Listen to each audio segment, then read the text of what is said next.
Alright guys, now let's try that again.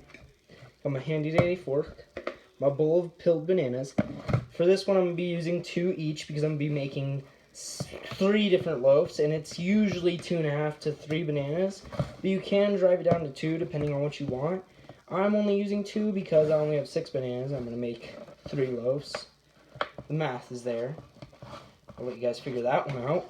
But first off, what you're going to have to do is you're going to have to mash these bananas. And don't worry about the ingredients for now because I'm going to be telling them as you progress. But bananas, the least you need is just 2.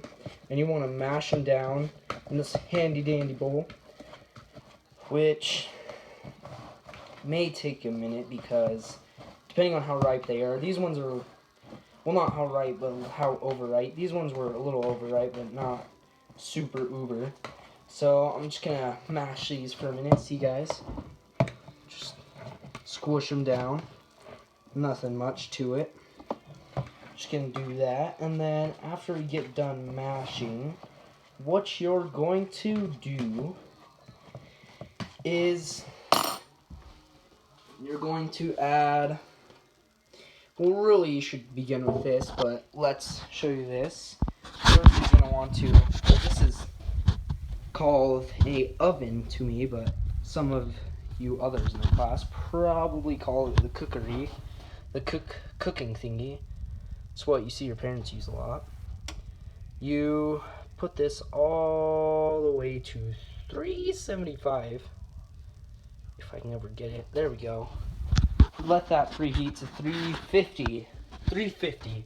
Why I say 375? So smart. You let it preheat to 350. And let's come back over here. Place my camera back to where you can see me, because, that would be helpful. Then after that, after you mash bananas, you're going to want to take 1/3 of a cup of now not melted butter anymore, but that's fine because it is melted in a way. You take that melted butter, you put it in here. Gosh darn it. This is what I get for doing 30 tries of the same video. Try and give you guys high quality.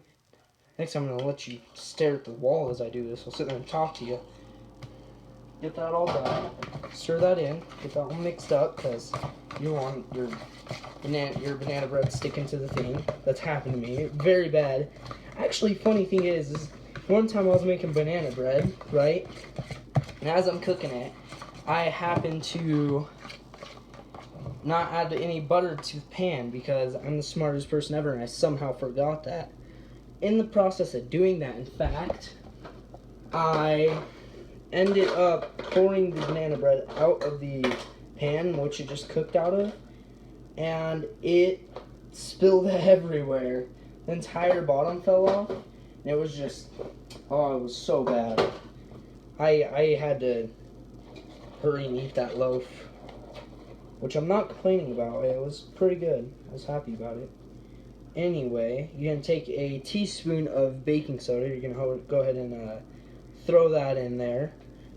And still need this teaspoon for later. So we can put that baking soda aside. You're going to want just a pinch of salt. So what I'm going to do is I'm just going to put a little on my palm. And, just give it a little sprinkle. Get it in. Don't worry, guys. I washed my hands. Smart enough to do that, I think, for the most part. Anyway, you go ahead and mix this in. It all looks clumpy and gross right now, but just wait. Mix that all in. Then you're going to want the sugar, which is 3/4 a cup of sugar right there.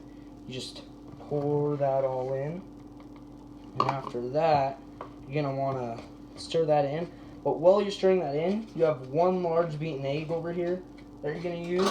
You're going to go ahead and just pour that in. And then after the egg, you're going to want to do a teaspoon of vanilla extract, which I'm trying to show you guys me mixing it all. A little bit difficult, but it's not too bad. It's not too bad at all. Anyway, the funny thing about banana bread is I actually happened to never like it for a while. I didn't eat it very much. It wasn't my favorite, but took a couple years, and I started to love it. I would eat it all the time. It became my favorite. Well, not all the time, whenever we had it. And, oh yeah, we don't need a tablespoon. Teaspoon of vanilla after the sugar and 1 beaten egg. Back to the story, though. I never liked it until a couple of years of trying it and eating it. And after that, there's the oven. After that, my grandma would come over, my Nana, and every time she came over, I would ask her to make it. And every time I asked her to make it, she would tell me no. Then I would have to ask her again. She would say no again. Then I would ask her a third time, each on separate days, because she would come in longer visits. This is a 1.5 cups of flour that I'm going to pour in here. That's the last ingredient we're going to need, but it's probably the most important. Anyway, back to the story. I would ask her a third time. Finally, she would just say yes because she'd give in. And she would tell me that, I'm not making it though, you are. I'll just tell you how. So what would end up happening is, instead of her making me banana bread, because, I always just asked her for it, I would make the banana bread. Well, she would either tell me how, or I would sit in the kitchen and ask questions until she came in and showed me, which kind of became my new thing, because now I love banana bread, and always reminds me of her. But now I've just gotta stir in the flour. As you can see, it's becoming a little more clumpy and all.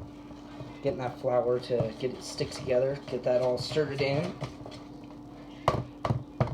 Now that that's done, almost, I'm gonna get a little bit of that flour on the sides. There we go. That's the finished. It's all done. And set that fork in there. What we're gonna do is, we have this pan that we're gonna cook it in. The last is a stick of butter.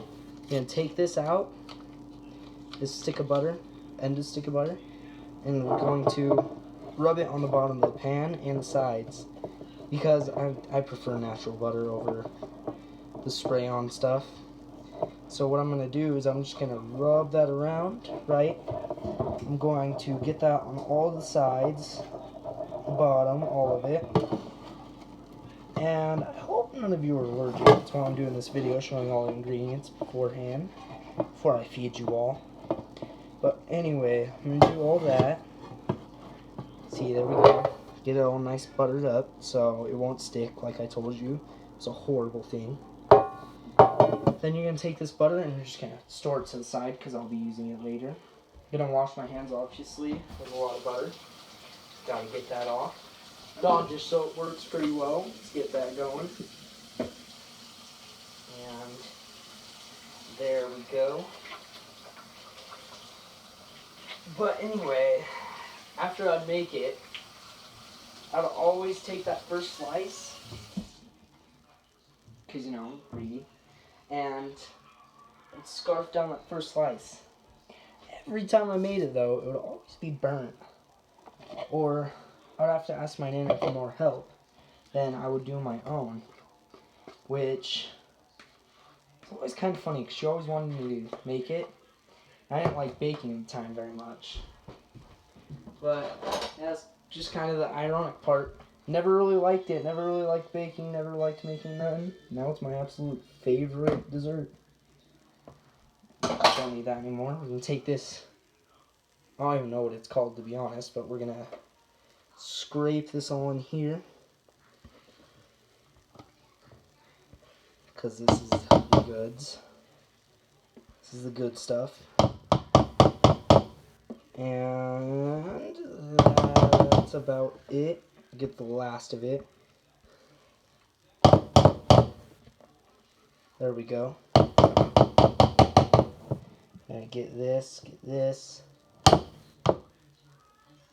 we go. Got all that. See, this is finished result in the pan and everything. It's gonna be scrumptious. And then you got your preheated oven over here. Just gonna pop that up in. Open! And we're gonna slide that in here. In about 45 minutes it'll be done. Well, how I test it though is I stick a fork in the top of it, and I'll see if it comes out clean. If it does, then that's ready for me. If not, then it's not. Anyway, I'm going to end this video and start the second one when it's finished. Hasta la vista.